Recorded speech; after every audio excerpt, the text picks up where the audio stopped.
A primavera está a chegar e com ela novos ritmos de leitura. Leia artigos de opinião e receba acesso antecipado a todos os episódios de Podcast Plus. Acompanhe a atualidade ao minuto. Assine hoje o Observador com até 58% de desconto e habilite-se a ganhar uma tote bag e um voucher da Livraria Almedina. Tudo em observador.pt.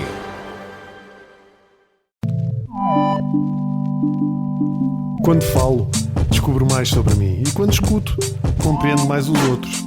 Mas quer abra a boca ou preste atenção, tenho cada vez mais a certeza que somos todos malucos.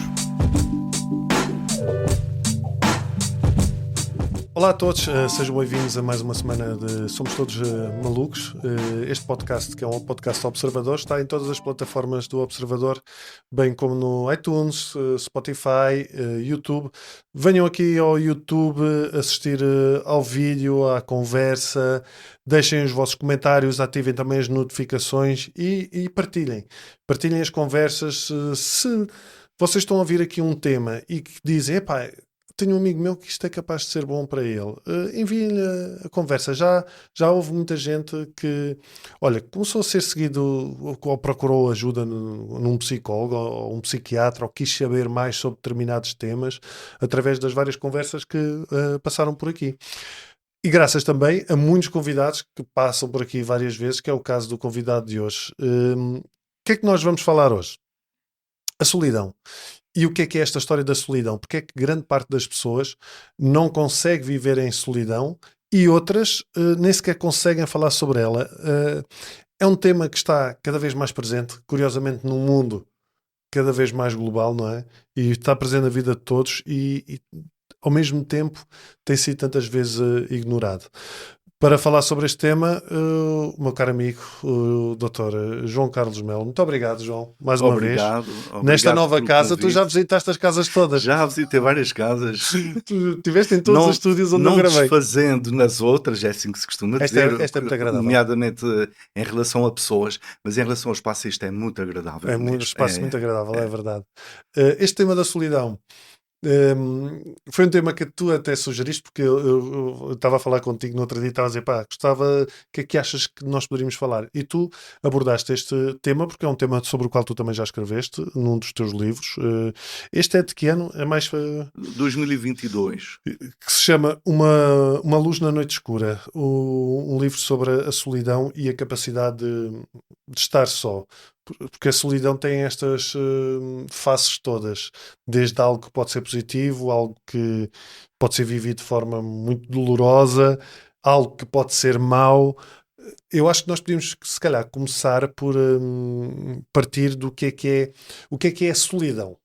Na prática clínica, o que é que define a solidão? É uma coisa, é patológica, é natural, é saudável? O que é? Olha, eu diria que é uma experiência humana, quer dizer, mais do que uma emoção ou doença propriamente não é, uma experiência humana que eu acho que é inerente à própria condição humana. Porque, em última análise, há um reduto de solidão dentro de nós que não é partilhável. Vamos imaginar uma pessoa, e a solidão no fundo tem a ver com isso. Uma pessoa que está com um determinado sofrimento, seja por que razão for, esse sofrimento é vivido só pela pessoa e não é possível a pessoa, digamos, libertar-se disso em determinados momentos, e isso gera algum grau de solidão, porque é difícil, por exemplo, pôr isso em palavras, ou é difícil que outras pessoas possam entender. Vamos imaginar que há uma pessoa que, isto não é possível, mas por hipótese, que tivesse o mesmo tipo de sofrimento que eu. Pensava assim, com uma pessoa assim, eu sentir-me menos só. Mas quer dizer, ficaria cada um a sofrer para o seu lado, não é? Agora é claro que se eu tiver com um determinado tipo de sofrimento e houver uma pessoa que me acompanhe, que me compreenda, que me apoie, isso apazigua mais esse sofrimento. Mas a solidão, na verdade, nós estamos ao longo do nosso dia várias vezes sós. Sim. De vários aspectos. sim, Estamos sós no carro, fisicamente, não é? Estamos sós fisicamente, estamos sós no carro, sós a almoçar, ou sós no trabalho, ou o que quer que seja, mas também estamos muitas vezes sós no sentido de estamos só com os nossos pensamentos, sim, sim. não é? Isto é solidão também ou não? Quer dizer, há uma solidão que pode até dessa solidão brotar a criatividade, por exemplo. Hum, solidão é mesmo quando é difícil comunicar com outra pessoa Ok, ou connosco próprios também. sim. Um, e às vezes há experiências, emoções muito profundas que, se a gente conseguir dar um nome e conseguir ter acesso a ela, pensar, sentir, deixar sentir, a pessoa sente-se menos só. É engraçado porque tu estás a falar disso e foi exatamente isso que eu senti quando, e que é uma coisa muito comum, acho eu, que é quando tu recebes o diagnóstico de algo. Uhum. Ou, lá está, eu até aos meus 26 anos não sabia com o que é que lidava, o que é que era uma perturbação obsessiva compulsiva. Achava que era só eu. E Sim, quando o meu psicólogo, passado 3 ou 4 consultas, me diz: Olha, eu acho que tu lidas com esta perturbação, eu senti-me que pertencia a algo. Ou seja, continuava, o sofrimento é individual, mas não sou o único, sim, sim, não sim, é? sim. É um bocadinho por aí. É isso mesmo, é isso mesmo. E isso não é o querer a desgraça dos outros, mas quando Não é querer a sentimos desgraça, é partilhar a desgraça. partilhar, exatamente, exatamente. Sim. Porque as outras pessoas poder-se-ão sentir menos sós se souberem que eu ou outras ah, também podemos sentir qualquer coisa parecido. Houve portanto, um destes episódios que falamos da doença maldita, não é? O síndrome de Munchausen. Sim. E, portanto, talvez o psiquiatra que é a maior autoridade mundial em Munchausen, chama-se Mark Feldman, é um psiquiatra americano. Eu troquei uns e-mails com ele e ele, às tantas, disse-me: sinto-me menos só, sabendo que há alguém no mundo, que era eu, que também se interessa e se dedica a esta doença. Não é? Portanto, E é uma provavelmente não situação são só vocês os parecida. dois, mas nunca Sim, ninguém o contactou. pois, pois. Mas são poucos, na verdade. Porque, quer dizer, quando a própria experiência, como estavas a dizer, são experiências diferentes, é partilhada com outras pessoas, ou nós sabemos que outras pessoas também sentem, a pessoa sente-se menos só, de algum modo. Isso traz a importância de nós falarmos? Isso revela a importância de nós falarmos? Pois, quer dizer, é fundamental porque a pessoa, muitas vezes, quando não fala, fica com a sensação que é a única que sente determinadas coisas, que são dolorosas, por exemplo. E ao falar, a pessoa sente-se menos só, porque há um feedback, não é?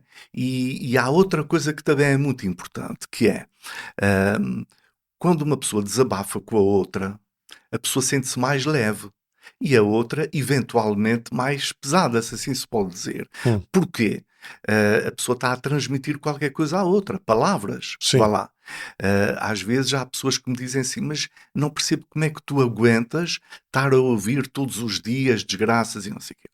E, quer dizer, o que eu acho é que, por exemplo, há vários programas de televisão que são isso. É ouvir desgraças, É mas CMTV, vê CMTV durante 24 horas e depois vê como é pois, que pois. fica, como é que ficas. Mas mesmo naqueles programas de entrevistas, por exemplo, acontece isso. Sim, sim. Grande desgraça, mas a seguir a pessoa vai-se embora e vem um momento musical.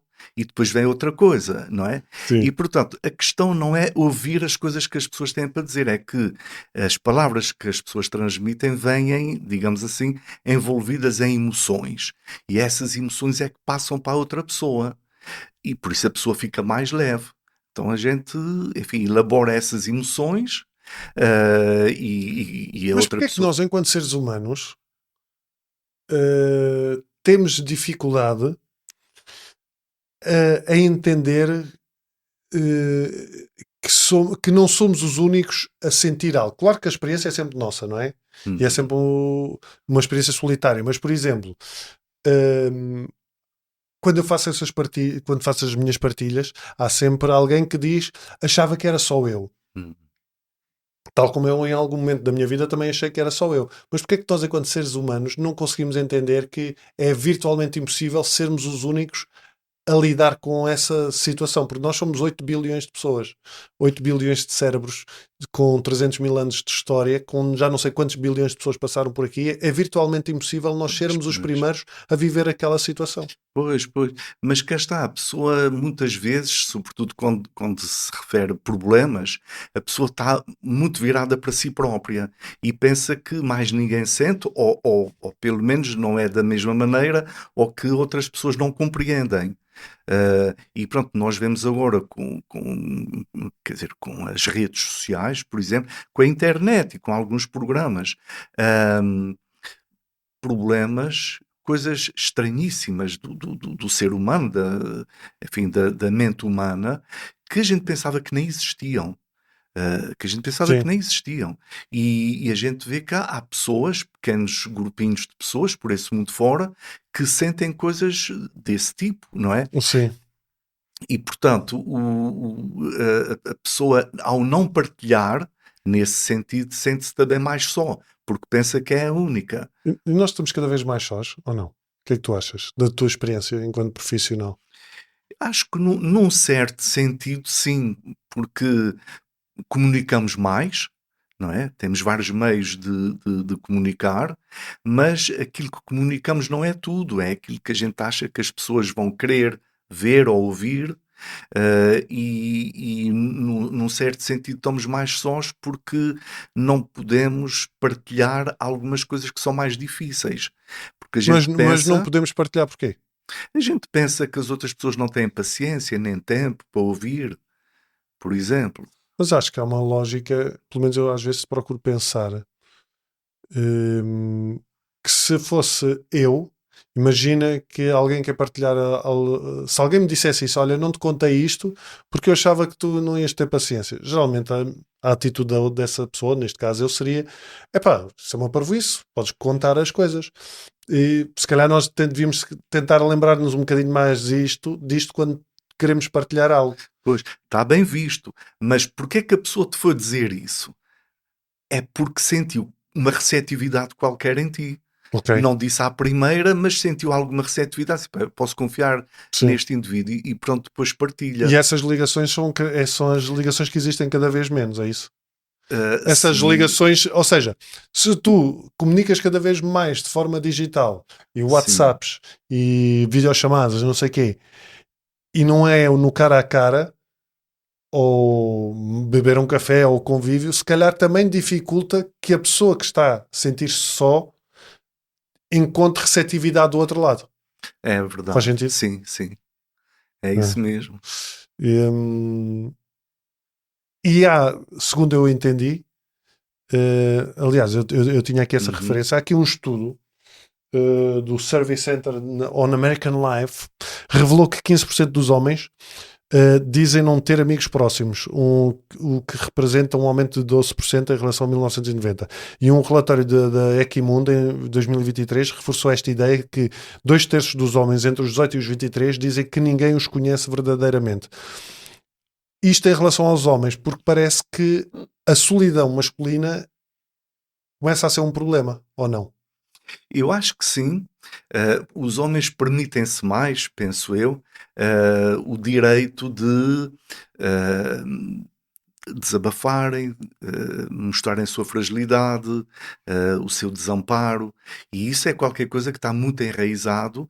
Esta história de os homens não choram, os homens têm que ser fortes do Ainda ponto de vista está, ainda emocional. sentes muito isso? Ainda sinto, olha, vou-te dizer, a maior parte das pessoas que me procura é mulher. Pronto, são mulheres. Porquê? Porque pedem mais ajuda e conseguem exprimir melhor os sentimentos e expor-se mais, e partilhar as fragilidades e o desamparo que sentem. E os homens nem tanto. Sim. E portanto eu penso que para os homens é mais difícil, por estas razões que são diferentes em relação às mulheres. Mais dificuldade em pôr em palavras emoções e sentimentos, mais dificuldade em partilhar algum desamparo com outros homens e, portanto, isto vai sendo compensado como? Com solidariedade, com cumplicidades, com coisas externas, como, por exemplo, E para os copos. ir para os copos, ir ao futebol. Mas isso não resolve nada.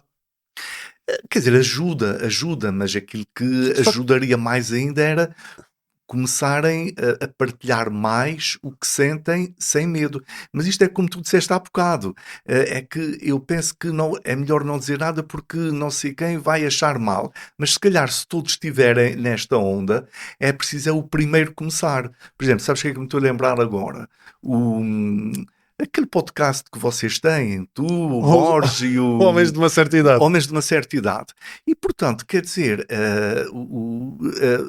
vocês expõem-se de uma forma saudável, uma forma natural, e isto são passos importantes para as outras pessoas, os outros homens neste caso, pensarem assim, epá, estes gajos falam à vontade das coisas, afinal não há problema. Mas na realidade nós já fazíamos isso, só o passámos para público. Mas é não, engraçado. não era público. Sim. Mas é algo que nós já fazíamos e na realidade eu conto, são muito poucos os homens com quem eu posso ter esse tipo de conversas. São poucas os homens com quem eu me cruzo e que nós dizemos assim, está tudo bem, e é um está tudo bem de querer saber se está tudo bem. Sim. Não é? Geralmente é sempre aquele está tudo bem da parvoíce. Sim. Só de cordialidade e não passa disso. Como é que se desconstrói isto? Como é que se pode mudar isto? Porque isto, eu não sei se a solidão tem tratamento ou não, já lá vamos, mas estes mitos de o ser forte, que o homem é forte, não precisa de ninguém e que as emoções não são para sentir, isto complica o tratamento, estou a fazer aspas, o tratamento da solidão. Pois, complica realmente, ainda que é possível e é desejável aprender a viver com a solidão e superar a solidão e conseguir estar em solidão sem sucumbir, sem achar mal. Mas como é que se vai conseguindo isto?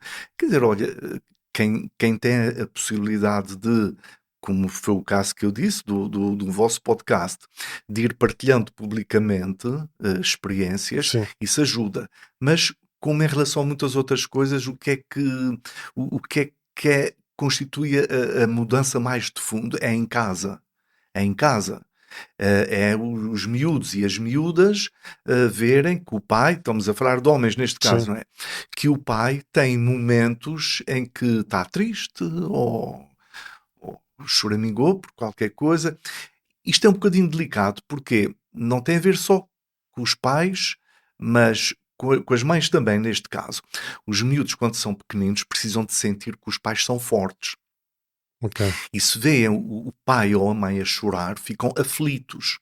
Não sabem muito bem lidar com isso, mas se as coisas forem acontecendo de uma forma natural, sem... E se for falado, não é? E se for falar... sim, olha, o pai está triste, não, enfim, não tem problema nenhum. Isto é que é o grande pontapé de saída, digamos, É o normalizar, de fundo, sim. E as crianças vão crescendo nisto. É isso que eu procuro fazer quando estou mais chateado com alguma coisa. Ou às vezes elas perguntam-me, lá está, como eu lhes pergunto como é que correu o teu dia, o que é que gostaste mais, o que é que gostaste menos. Quando elas às vezes me perguntam, olha, como é que correu o teu dia? Se tivesse sido uma bosta, eu digo. Pois, claro. Olha, correu mal. Pois. E elas perguntam, mas porquê? Olha, porque se fiquei preocupado com isto, não fiz aquilo, ou whatever. Porque eu acho que isso normaliza e permite também que uma criança pense, ok, se o meu pai está a falar sobre isto, quer dizer que eu também posso falar. Isso mesmo. É? Porque há miúdos que não querem preocupar os pais, que às vezes sentem coisas que acham que são estranhas e que os pais podem ficar desiludidos ou preocupados, e isso assim desdramatiza as coisas. E os miúdos depois falam com naturalidade. Sim, mas tu estavas há bocadinho a falar, esqueci-me, Sim. depois de perguntar isto, porque apareceu-me na altura esta pergunta, que era, tu estavas a falar da importância dos homens, mesmo não falando, de terem encontros sociais, não é? É quase um escape.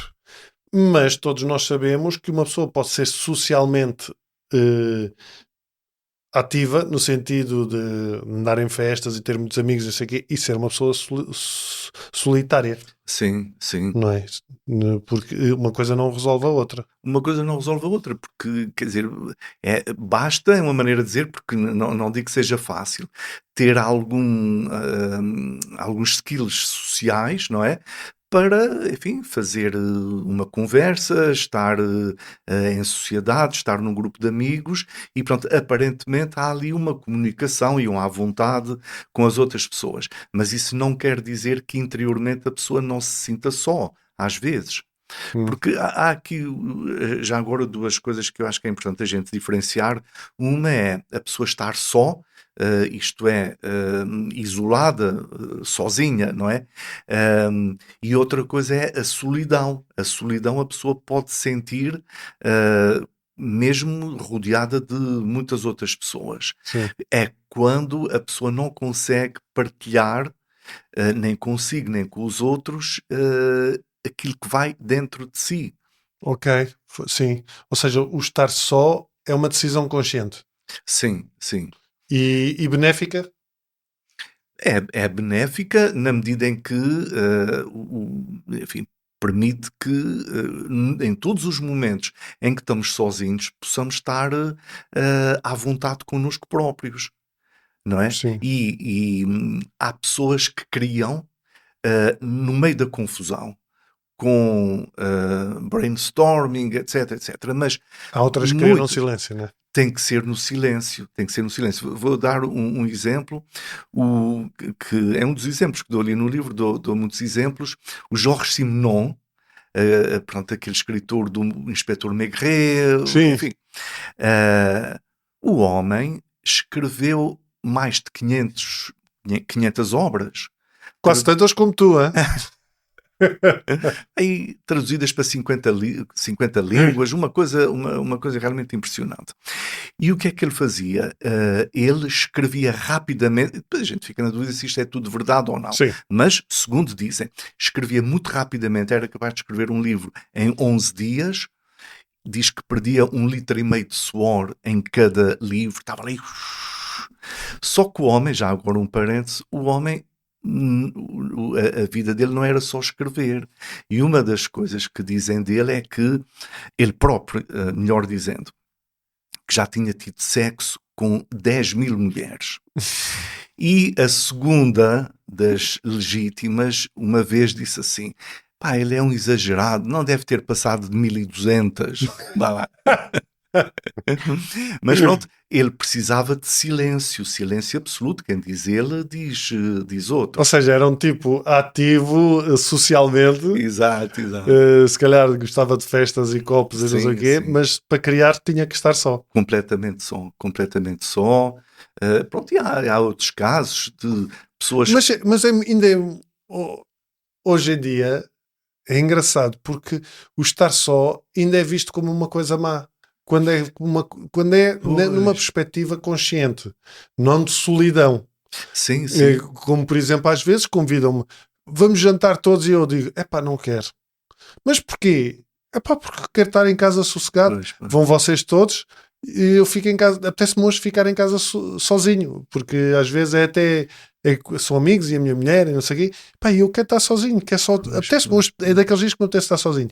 E ainda é visto, és um careta, és um não sei o quê. Pois, não é? Isso é daquelas coisas que depois... É social, não é? Sim, e é daquelas coisas que desencoraja a pessoa depois de dizer isso. Eu estou bem comigo próprio, não me apetece ir hoje. E não é necessário a pessoa ser insultada, estou a exagerar no termo, mas por causa disso. Provavelmente, se calhar já passaste por isso também, de uma pessoa dizer, não quero hoje, não me apetece. Mas depois é logo, mas estás chateado com alguma coisa? Pois. Mas o que é que se passa? Algum problema? Pois. Parece que o estar só é lá está, é um problema. Não é? Exato. Mas cá está, a pessoa muitas vezes faz fretes só para não ouvir isso, É verdade. só para não ficar mal visto. E depois, a partir de uma certa altura da vida das pessoas, independentemente da idade, eu acho que tem mais a ver com maturidade, a pessoa diz assim, "Pá, não me apetece fazer mais fretes." Há situações que não apetece muito, mas por algum tipo de compromisso vou. Pá, mas se puder não ir, não vou, não é? Sim. Mas depois há quase que o reverso da medalha, que é muitas pessoas não conseguem ir sozinhas ao cinema ou estarem num restaurante sozinhas numa mesa. Porquê? Pela mesma razão, é mal visto. O que é que se passa com aquele indivíduo? É um gajo Eu estranho. adoro almoçar sozinho. Pois. E não é aquela coisa de ser não é solidão. Sim, Porque sim. não é tipo, ninguém quer almoçar comigo, vou ficar aqui para ninguém me incomodar. É tipo, gosto.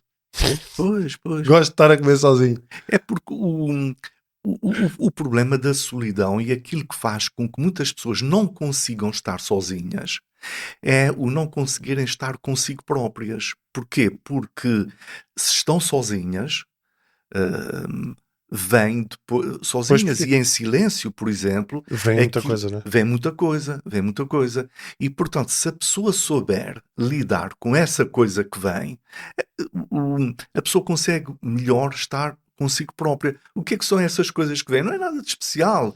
Momentos de tristeza, algumas emoções, medo, vergonha, pensamentos, mas isto são tudo coisas humanas. São tudo coisas que, de uma maneira ou de outra, não são estranhas ao ser humano. Então quando é que a solidão se começa a tornar um problema? Quando é que a solidão é um problema? E precisa de... e a pessoa entende que precisa de ajuda. Pois, por exemplo, quando a pessoa está muito isolada, muito só, nomeadamente pessoas idosas que vivem sozinhas e sem mais nada, sem mais ninguém ali, realmente é um problema. E, portanto, no Reino Unido, aí há uns anos, foi criado o Ministério da Solidão.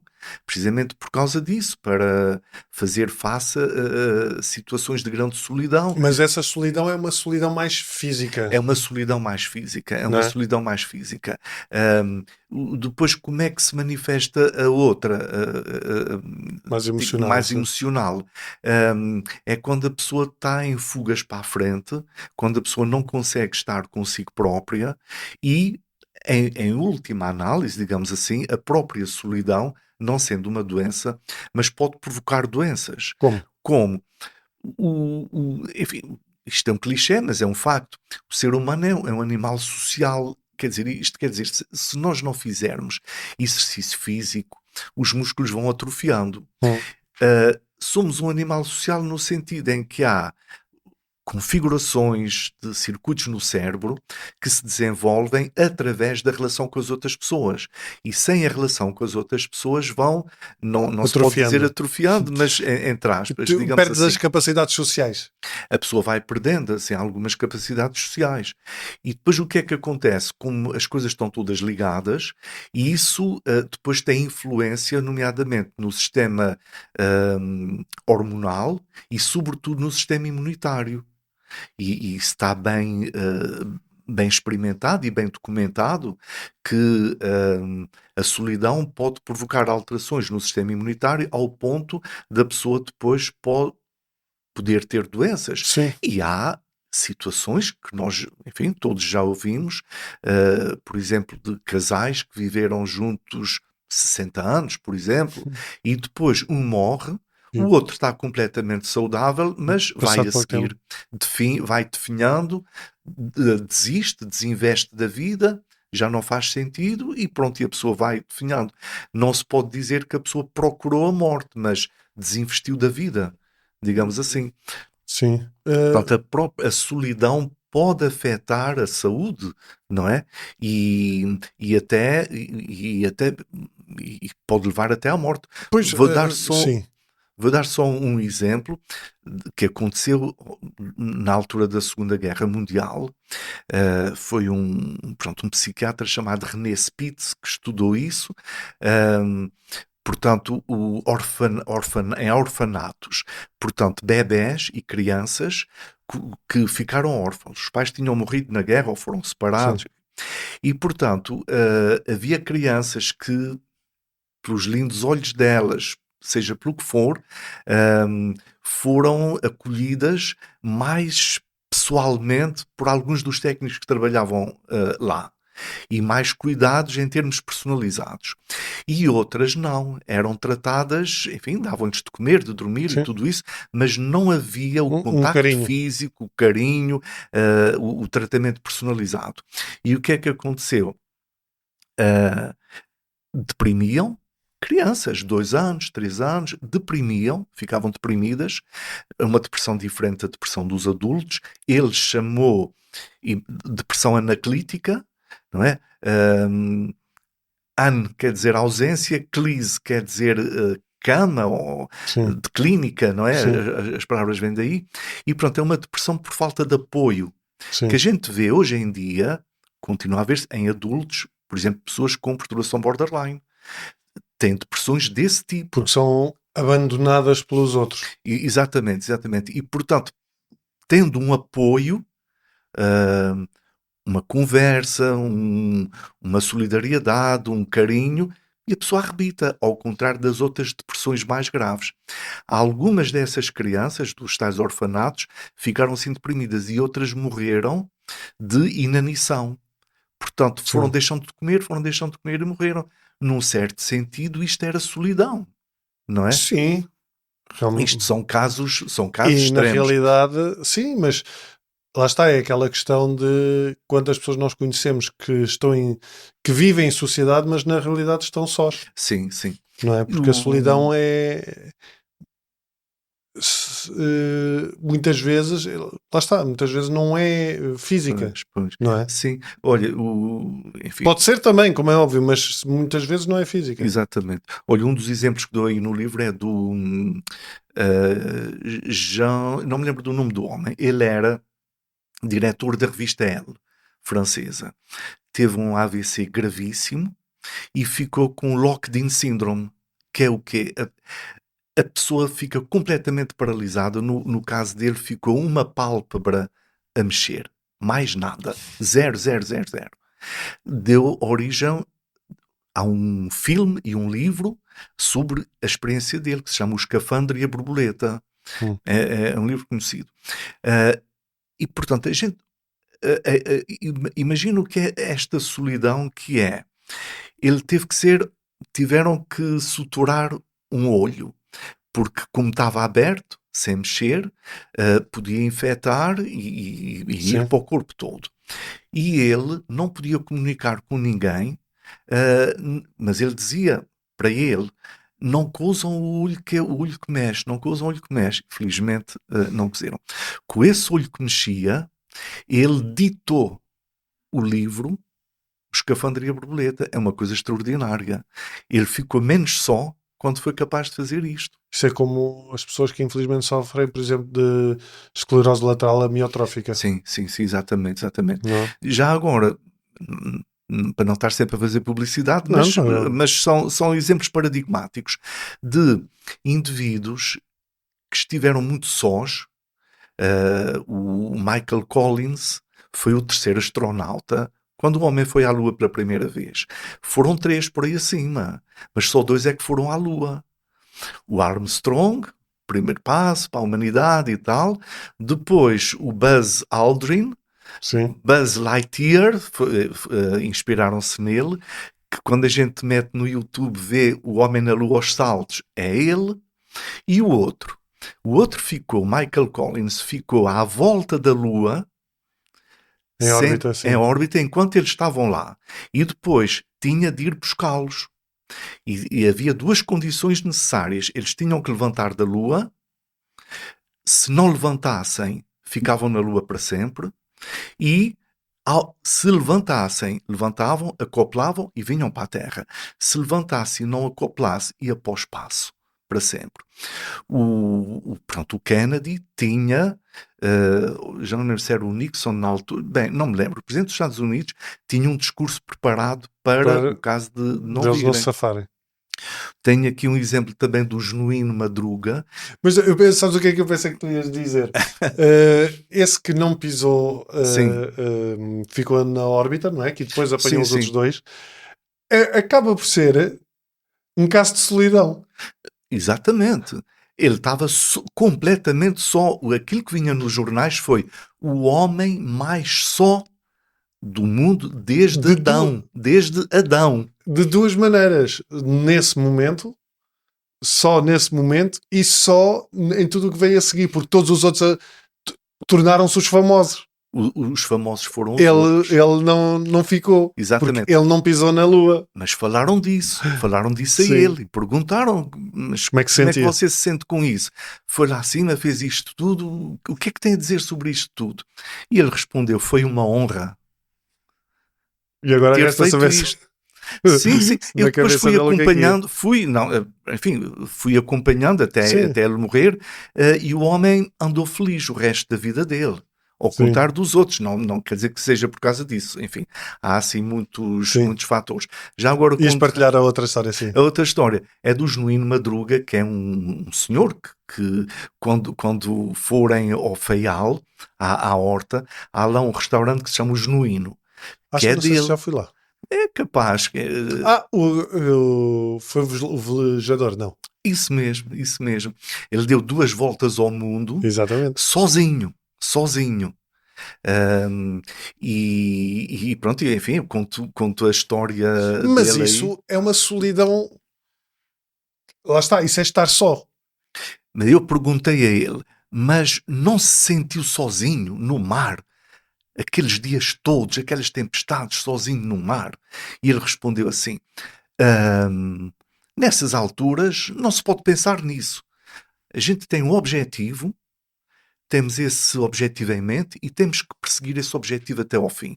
Ele tinha o objetivo de chegar, portanto, lá, neste caso, ao Pico, à Ilha do Pico, às Lajes do Pico, num determinado dia de Nossa Senhora de qualquer coisa.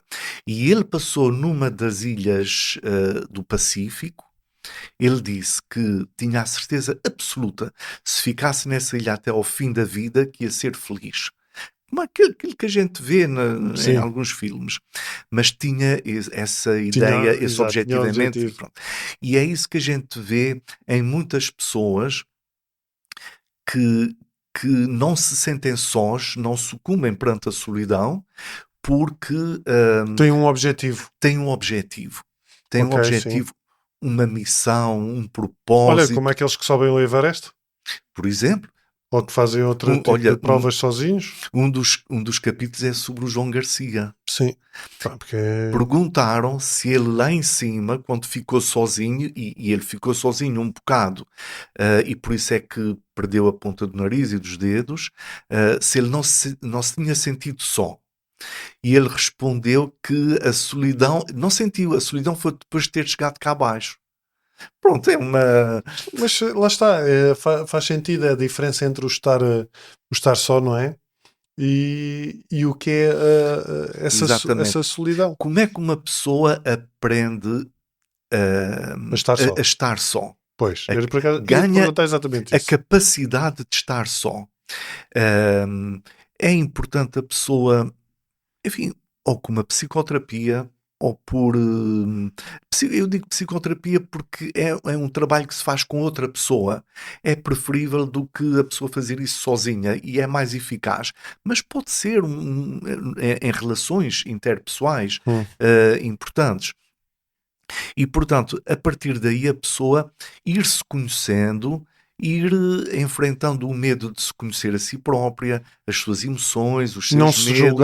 Não se julgar, não ter medo, porque afinal as coisas estão dentro de nós e a gente vive com elas. E aquelas pessoas que, desculpa interromper, mas lembra-me disto e eu sei que vou esquecer. Aquelas pessoas que parece que sentem que não são felizes enquanto não encontrarem alguém.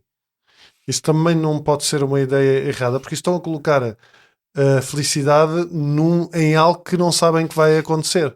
Pois, mas na realidade estão a colocar pode ser um propósito de vida, não é?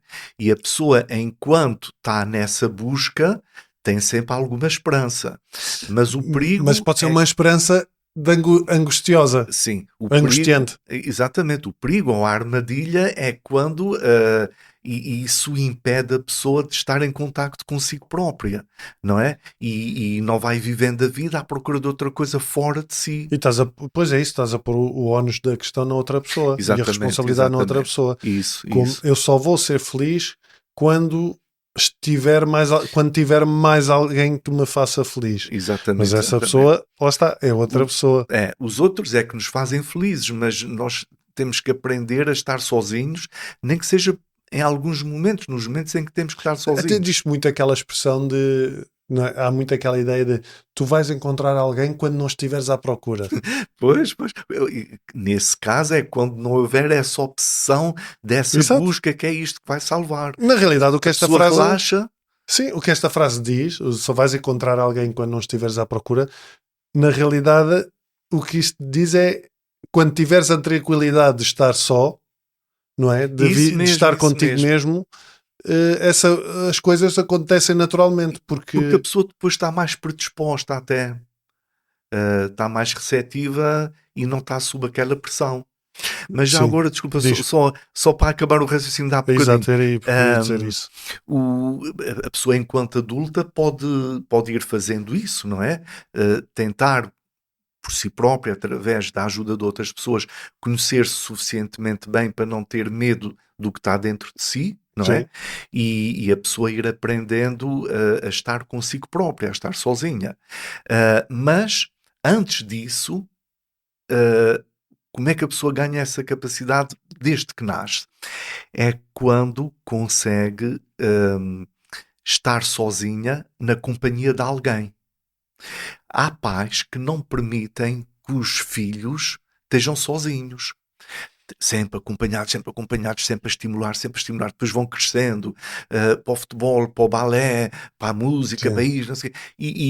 Mas isto nota-se desde bebés. Pronto, deixar os miúdos estarem sozinhos na companhia de alguém. Como? Como é que isso se faz? É assim, O bebé está ali a brincar, deixa-o brincar sozinho, não é preciso estar sempre a ser estimulado para aprender e tal. Quando é que duas pessoas adultas, uma relação amorosa, uma relação de amizade, qualquer relação íntima, seja de que tipo for, esse grau de força, digamos assim, da relação, pode medir-se, por exemplo, pela possibilidade de as pessoas não terem que estar sempre a falar, não é? Sim. Poderem estar em silêncio na companhia de alguém. Sim, às vezes a minha mulher está na sala a ler e eu estou lá ao lado dela a fazer outra coisa qualquer, mas estamos lá os dois. Sim. Portanto, estão sozinhos, não em solidão, não isolados, mas sozinhos no sentido de focado na própria tarefa, na companhia de alguém. Sim. Porque, não estás a ligar ao que eu estou a fazer. Mas se a outra pessoa se for embora, essa pessoa sente falta. Sim. Não estava a ligar à outra, mas depois sente falta. Ou seja, a companhia, mesmo que... Ou seja, exato, isso também é uma boa forma de entender o que é a solidão e o conseguir estar sozinho. Sim, mas eu diria que também que sim, que a melhor maneira de uma pessoa aprender a estar sozinha é através de um processo de autoconhecimento. Exato, não é? sim. Que o melhor seria sempre um psicoterapeuta porque lhe permite ter aqui umas armas, não é? Uns mecanismos que ajudam a fazer isso, porque é um processo chato no sentido, é tramado a gente estar sozinho com os nossos pensamentos. Sim. E eu entendo que muitas pessoas tenham essa dificuldade. Sim. Mas a partir do momento que eu acho que nos tornamos mais pragmáticos, no sentido de quando vem uma emoção ou um pensamento mau por alguma razão, porque nós não os controlamos, não é? E em vez de entrar num processo de eu não posso pensar nestas coisas, mas o que é isto que eu estou a sentir, porque é que eu estou assim? Simplesmente acolher, não é? Sim senhor, olha, estou um bocado triste, ok, ou estou desconfortável hoje, tudo bem, mas vou continuar a ler aqui o meu livro, ou whatever, não Exatamente, é? não fugir disso. Sim, Hum, Quer dizer, acho que não faz sentido ir à procura disso. Eu não sim, idealizo a solidão, não é? sim, sim, sim, Eu acho que é bom nós estarmos com outras pessoas, procurarmos outras pessoas, companhias, seja de que claro. forma for. Mas acho que é importante estarmos preparados para, em momentos de solidão, que há sempre e há de haver sempre, possamos poder fazer companhia a nós próprios. E não sermos má companhia para nós. Exato, sim, sim, sim. Como é que nós podemos ajudar ou identificar alguém que está só? E está só no mau sentido, uma pessoa que está na solidão. Como é que nós conseguimos identificar Eh, no nosso núcleo de amigos ou chamar a atenção? Pois, enfim, se é uma pessoa que a gente já conhece, o núcleo de amigos, por exemplo, a gente pode começar a notar assim alguns sinais.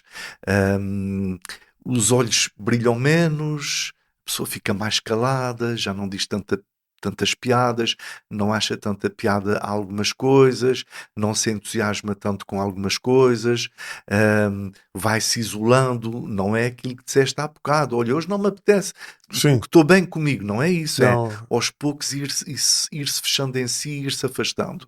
E isso são sinais que nos devem deixar alerta para que essa pessoa possa estar num processo de solidão. E então o melhor é, de uma forma não intrusiva, de uma forma não pois. crítica, não é? De uma forma empática e compassiva, ir dizendo à pessoa: "Epá, olha, eu noto que tu não tens estado bem, não, tal", para a pessoa não se sentir criticada, não é? Sim. Porque às vezes diz-se isto em tom acusatório. Então agora estás mal, agora não ligas. Isto é pior, a pessoa fecha-se mais. Hum. Mas se for de uma maneira empática e compassiva, a outra pessoa sente isso. E portanto a outra pessoa depois, enfim, vai partilhando, vai desabafando. Mas também podes entender que alguma coisa não está bem com alguém quando, quando os comportamentos também passam para o exagero. Por exemplo, uma pessoa que não bebe muito e passa a sair à noite feita maluca e a beber a torto e a direito, que anda numa roda-vida só de copos, ou de Sim, noite, sim, sim, ou de sim. parceiros Sim, sexuais a sim. torto e a direito. Pois, pois, pois. Não sei, Que faz é, sentido o que eu estou a dizer? faz tudo o sentido, e isso é uma coisa que se vê muito, por exemplo, há quem diga que é mais nos homens do que nas mulheres, enfim, não sei. Depois de separações ou de divórcios, nomeadamente a partir de uma certa idade. E a gente vê, sei lá, indivíduos de 50 anos, por exemplo. 50 anos é um gajo que está na flor da idade, digamos assim, mas pois já fica assim um bocadinho ridículo se começa a falar como aos jovens, não é? A vestir como aos jovens, depois isto é o clichê, arranja um descapotável, arranja miúdas louras de 20 anos, Exato, 20 anos não mais é? novas. Exatamente. E portanto, são fugas para a frente, não é? E que a gente percebe assim, há qualquer coisa da qual este indivíduo está a fugir. Não é? E pode ser o quê? Pode ser a dificuldade, há mulheres que dizem isto dos homens, a dificuldade grande que têm em estarem sozinhos, em não terem uma mulher. Tanto que há muitos que saem de casamentos, uns e outras, homens e mulheres, que saem de casamentos e entram noutra relação, Entram logo noutra, sim, sim. porque têm uma Sem. incapacidade de estarem sozinhos. Exatamente, exatamente. É um, pronto, é um problema, enfim, relativamente frequente nessas situações. Como é que Uh, se resolve isto?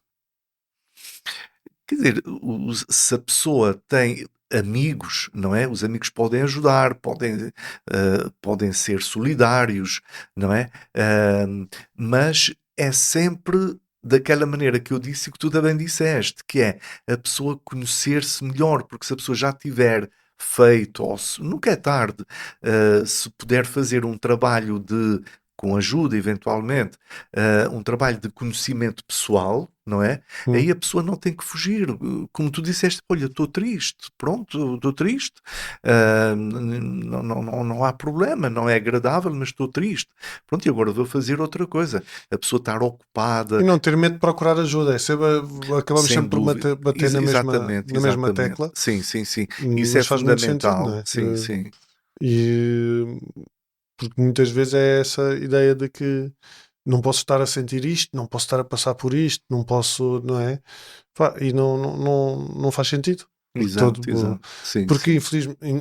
infelizmente e felizmente somos seres humanos, portanto faz parte da condição humana Sim, sim, sim. estarmos muitas vezes, ou algumas vezes pelo menos, em sítios que não gostamos, não é? Sim, sim. Da nossa cabeça. Exato, exato. Sim, sim. Qual é a maior lição que tu, enquanto profissional de saúde ou clínico, aprendeste com pessoas que são solitárias, Pois, pois. hum, Olha, uma sobre coisa. esta questão do vínculo humano? Pois, pois. Olha, uma das coisas que eu penso muito é,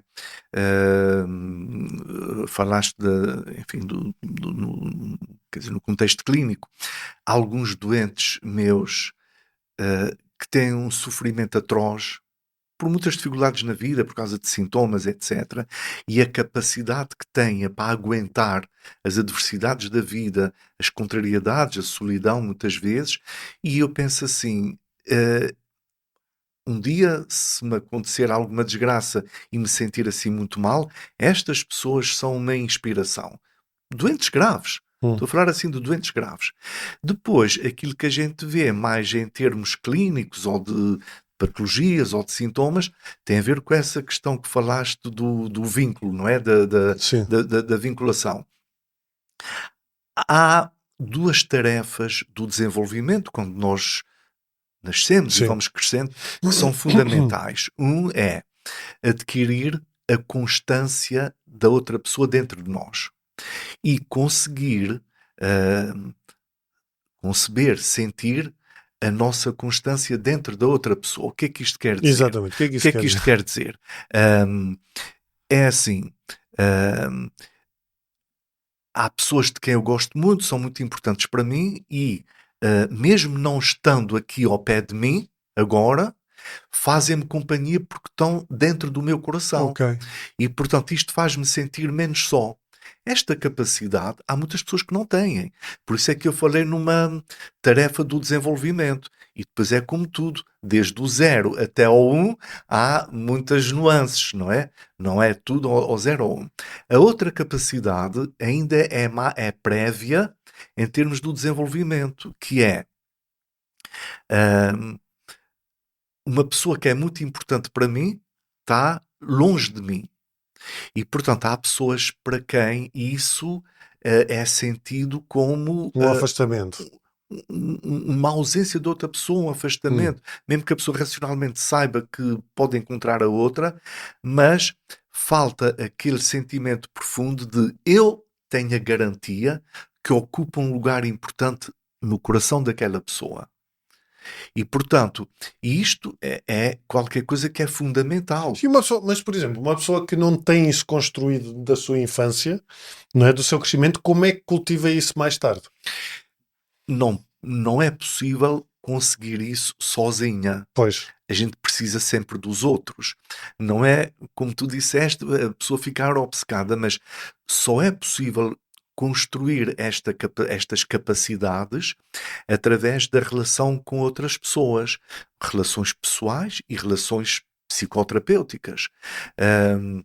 Porque que as pessoas falando assim de uma maneira geral, porque que as pessoas quando fazem psicoterapia vamos supor, todas as quartas-feiras às 6, por exemplo. Hum. Porquê? Há quer dizer, uma questão logística, dá jeito a um, dá jeito a outro e, portanto, organizam-se assim as coisas do dia a dia, das tarefas e das rotinas da pessoa e, portanto, isso dá jeito. Mas não é só por causa disso, é para ir permitindo esta constância. Ok. Epá, eu estou aflito, preciso de falar com o meu psicoterapeuta, epá, e agora não dá, tenho que aguentar isto dentro de mim, mas eu já sei que daqui a uns dias vou estar com ele e vou falar. E, portanto, mas e isto vai a pessoa vai interiorizando este sentimento de eu De rotina, de rotina e de alguma garantia, algum grau de garantia que a outra pessoa está lá para mim. Mas vamos supor, já há férias, o terapeuta pode ficar doente por qualquer razão, pode se ausentar por qualquer razão, e depois faz parte, deverá fazer parte do próprio processo psicoterapêutico trabalhar isso, não é? No sentido, essa ausência, no sentido da pessoa aprender a aguentar a imprevisibilidade, a incerteza, não é? E se calhar também se pode cultivar, é algo que se pode trabalhar também no luto, ou não? Sim. Por causa da questão da saudade e da dor da saudade. Isso. Mas se tu sentires essa constância das outras pessoas que já partiram dentro de ti, exatamente, fica mais fácil. Olha, há um filme extraordinário que se chama Contacto, sim. baseado no livro do Carl Sagan, e que isto é chato estar a fazer spoiler, portanto quem quiser ver o filme já é antigo, pronto. Mas ela foi à procura de vida extraterrestre, não é? E, enfim, depois chegou a um espaço, chegou a um espaço que tinha a forma de uma praia e viu ao longe um vulto. E pronto, era um extraterrestre, mas tudo foi engendrado por eles, os extraterrestres, como sendo o pai dela, que ela tinha morrido. Pronto, depois a gente percebe, ou pode interpretar como, porque é que ela se dedicou à vida extraterrestre. Ela perdeu a mãe quando era quase bebé e perdeu o pai, que era o grande companheiro dela da infância, quando ela tinha 8 anos, para aí. Ou seja, era à procura daquele vínculo. Exatamente. E o pai disse-lhe assim: senti muito a tua falta. O pai é que lhe disse. Ou seja, isto é aquilo que eu disse, a constância da pessoa dentro da outra. Não é? Ou seja, o pai já não existia, mas ela tinha dentro dela esta ideia de que eu ocupo um lugar importante dentro do meu pai. Sim. É curioso. Já agora, são tudo coisas... não é neste, é no outro. Já agora, de um outro filme, o E.T., sim. Quando o E.T. se vai embora, o Elliot, eles tocam, não é? E depois o Elliot acende-se o coração e o Elliot... eu já não me lembro qual deles transmitiu ao outro que tinha o outro dentro do coração. São ilustrações daquilo que eu teve a dizer, a constância de si dentro do outro e do outro dentro de si. São assim palavrões, mas se a gente, em vez disto, falar em coração, dentro do coração, pronto. Sim. Eu acho que algo que também eu estava aqui a pensar que pode ajudar esse desde que não seja de um ponto de vista que eu acho que também se pode tornar patológico depois, que é o voluntariado, não? Uma pessoa fazer voluntariado, também podes trabalhar essa questão de fazer parte de algo ou de ser importante para algo. Há pessoas que são muito carentes e ao darem aos outros sentem-se preenchidas. É verdade, mas eu acho que é só até certo ponto. Pois, porque depois era isso que eu estava a dizer, pode-se tornar patológico no sentido de tornam-se dependentes disso e acaba por ser uma perturbação como outra qualquer. Porque a pessoa precisa de receber. E pronto, há pessoas que dizem assim, eu estou muito ofendido com fulano. Então, mas porquê? Eu dei-lhe um não sei quê, ele nem sequer me disse obrigado. Exatamente. E portanto, quando eu estou sozinho, ninguém me liga. E eu, quando a outra pessoa está mal, eu estou sempre disponível. Não é? Então ela não está a fazer... Não é que eu esteja à espera que me deem. Sim, exato. O problema é esse, é a questão. Sim, ou seja, ela não está a fazer por achar que é importante, está a fazer à espera de alguém em troca. Exatamente. Quando a pessoa está minimamente bem, sente-se melhor quando dá qualquer coisa a outros. Sei lá, tu às vezes falas das tuas filhas, já viste muitas vezes a felicidade delas quando lhes dás qualquer coisa. Mas aí espero bem que me agradeçam. Depois, eu muitas vezes, claro, eu digo isto por brincadeira, que elas já tiveram a felicidade que eu nunca tive, nem a minha mulher, que é de viajar para vários sítios. Sim. Eu já lhes disse, vocês vão a sítios que eu vou-vos atirar isto à cara quando vocês forem mais velhas. Sim. Porque, claro, estou a brincar, não estou à espera desse agradecimento, mas sim, entendo o que estás a dizer. Pois. Porque a pessoa sente-se feliz por ver, por proporcionar a outra qualquer coisa boa e que a faça feliz, não é? E, portanto, é preciso que a pessoa esteja minimamente bem. O que acontece com algumas pessoas é que são tão carentes, que, em vez de pedirem aos outros, dão. E aí vão-se esvaziando cada vez mais. E depois, se calhar, acabam por voltar à solidão. Exatamente. João, que mensagem é que tu gostavas de deixar a quem nos está a ver e ouvir sobre este tema da solidão? E olha, vou usar aqui este subtítulo, a solidão e a capacidade de estar só. As pessoas não terem medo de olharem para dentro de si próprias, mesmo com a ajuda de alguém, olharem para dentro de si no sentido de permitirem-se sentir os momentos de tristeza, os medos, as angústias, são tudo coisas humanas, digamos assim.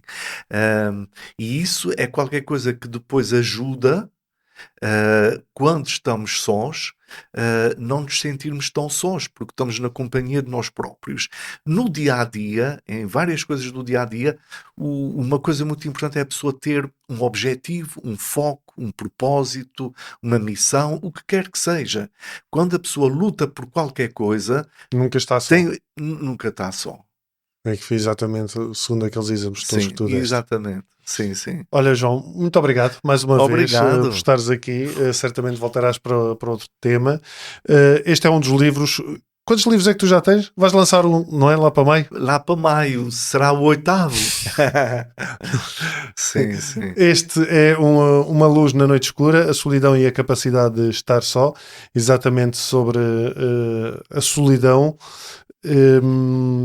Quanto a vocês, já sabem, venham aqui aos comentários, deixem o vosso like se estiverem a assistir isto no YouTube, partilhem, deixem a vossa opinião e continuem a acompanhar e a partilhar também estas conversas. Muito obrigado e até para a semana. Quando falo, descubro mais sobre mim e quando escuto, compreendo mais os outros.